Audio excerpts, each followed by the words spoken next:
आपको एक बार दिखाते हैं अतीक का पूरा परिवार कितना बड़ा है। शाइस्ता परवीन जो अतीक की बीवी है वो फिलहाल फरार चल रही है। अतीक के जनाजे में भी वो शामिल नहीं हुई थी। अतीक अहमद जो हमले में मारा जा चुका है और अतीक का भाई अशरफ अहमद वो भी हमले में मारा जा चुका है। मगर बेटों की बात की जाए, 5 बेटे अतीक अहमद के हैं। जो अली अहमद है बेटा वो झांसी की जेल में बंद है। उमर अहमद लखनऊ की जेल में बंद है।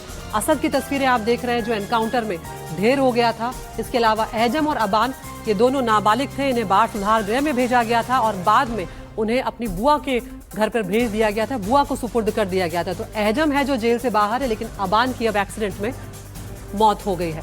रणवीर सिंह हमारे साथ जुड़ गए, हमारे सहयोगी लगातार इस मामले पर नजर बनाए हुए हैं।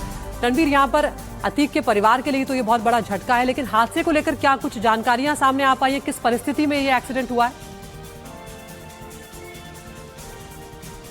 देखिए, अभी पूरी तरीके से साफ नहीं है कि एक्सीडेंट कैसे हुआ, लेकिन ये संभावना या आशंका जताई जा रही है कि गाड़ी बहुत तेज़ रफ्तार में थी। कोई जानवर सामने आया और उसको गाड़ी को बचाने में गाड़ी डिसबैलेंस हुई और जाकर के डिवाइडर से टकरा गई। ये अभी जानवर वाला एंगल जो है उसको लेकर के पुलिस पुष्टि नहीं कर रही है, लेकिन ये पता चल रहा है कि इस तरह की घटना हुई है जहां जानवर सामने आया और अचानक वो गाड़ी डिसबैलेंस हुई। हालांकि ये जांच का विषय है, अभी इसको लेकर के क्लैरिटी थोड़ी देर बाद आएगी, लेकिन ये ज़रूर है कि जिस तरह से ये एक्सीडेंट हुआ है, गाड़ी की रफ्तार बहुत ज़्यादा थी और उस तेज़ रफ्तार गाड़ी ने जब बैलेंस खोया तो जाकर के डिवाइडर से टकराई और जाकर के जब गाड़ी पलटी है तो उसमें 5 लोग बैठे थे, जिसमें 2 की मौत हुई है। उसमें अबान भी शामिल था। अबान जो कि अतीक अहमद का सबसे छोटा बेटा था और अतीक अहमद की मौत के बाद जब उसे जुवेनाइल हाउस में रखा गया था, बाद में उसके परिजनों को सौंप दिया गया।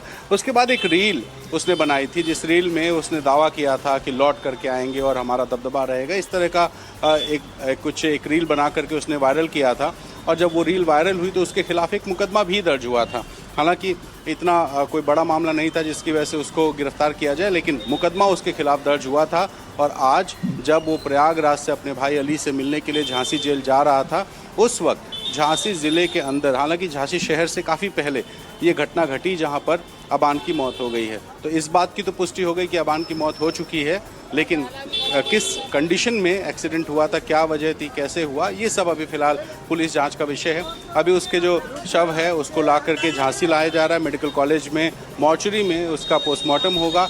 उसके बाद पुलिस एक्सीडेंट का मुकदमा दर्ज करके जो पूरी जांच पड़ताल है वो सब कुछ करेगी। हालांकि इस गाड़ी में 5 लोग थे, 2 की मौत हुई है, 3 घायल हैं। तो जो घायल हैं उनसे भी उनके भी बयान लिए जाएंगे और उनके बयान के आधार पर पुलिस। रणवीर, आप बने रहिए यहाँ पर। 3 लोग जो घायल थे उसमें से एक और घायल का बयान सामने आया है, वो भी अपने दर्शकों को सुनवा देते हैं। सो रहे थे पीछे, हम पीछे सो रहे। अच्छा, वो जो अभी गए। क्या हुआ है, कैसे मौत हुई उनकी? क्या नाम है भैया आपका? एहजम। क्या नाम है आपका? एहजम। तो कैसे एक्सीडेंट हुआ, कुछ बताइए। मैं सो रहा था, मैं पीछे गाड़ी में सो रहा था। हाँ। फिर मुझे कुछ होश नहीं है कि हुआ। कितने लोग थे गाड़ी में? 5 लोग। कौन कौन लोग थे? 5 लोग थे। ये क्या कर रहे हैं? ये क्या हो रहा है? ये आबिद भाई कौन कौन लोग थे?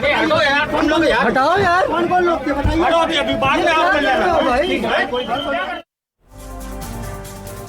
तो रणवीर, यहाँ पर चश्मदीद जो थे, जो कार में सवार थे, वो सो रहे थे, उनकी नींद लगी हुई थी और ये सुबह के वक्त का हादसा है। क्या वहाँ पर कोई सीसीटीवी कैमरे भी लगे हुए हैं? क्योंकि हम देख पा रहे हैं तस्वीरों में रणवीर, वहाँ पर जांच टीमें, पुलिस पहुंच चुकी है मौके पर। देखिए, ये जो जिसके अभी हमने बयान सुनवाया है इसका नाम एहजम है और अगर वही है तो ये अतीक का चौथा बेटा है। यानी कि एहजम, वो 2 बेटे जो नाबालिग थे अतीक की मौत के वक्त, उनमें से 2 बेटे जो बचे जो नाबालिग थे उनमें एक एहजम था और एक ये अबान। तो ऐसे में यानी कि दोनों भाई उस गाड़ी में सवार थे संभवतः। हालांकि अभी इस बात की पुष्टि तस्वीरें देख करके होंगी कि एहजम ही उस गाड़ी में सवार था, लेकिन जिसका बयान चला उसका नाम एहजम है और एहजम अतीक अहमद के चौथे बेटे का नाम है। यानी कि दोनों भाई जेल में जाकर के अपने भाई अली से मुलाकात करना चाह रहे थे। तो कुल 5 बेटे हैं और 5 बेटों में एक बेटा लखनऊ जेल में है, दूसरा बेटा झांसी जेल में, तीसरा बेटा असद एनकाउंटर में मारा गया, चौथा बेटा एहजम और 5वां अबान। तो एहजम ने अभी बयान दिया और उसने बताया कि वो सो रहा था, उसे कुछ नहीं पता, अचानक गाड़ी का एक्सीडेंट हुआ और इसमें अबान की मौत हुई है। तो फिलहाल अगर इस पूरे केस की बात करें तो अतीक अहमद जो 2023 में प्रयागराज में मारा गया, उसके भाई की भी हत्या हुई। उसके बाद उसकी पत्नी शाइस्ता परवीन वो लगातार फरार है। 50,000 रुपये रुपए का इनाम अतीक अहमद की पत्नी के नाम पर है। जो अरशद है, जो उसका भाई था, वो भी मारा गया, उसकी पत्नी के खिलाफ 25,000 रुपये का इनाम है।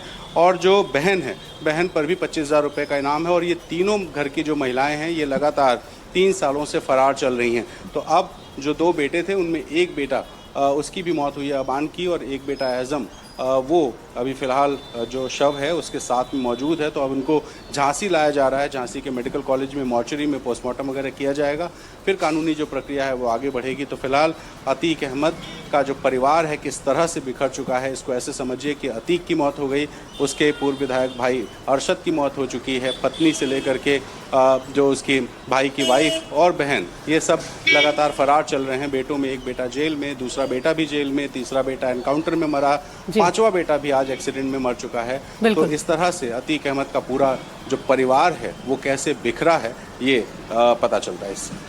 बहुत बहुत शुक्रिया रणवीर आपका इस तमाम जानकारी के लिए। तो फिलहाल तक इस हादसे में किसी तरह की साजिश की बात सामने नहीं आई है। डिवाइडर से गाड़ी टकराई है।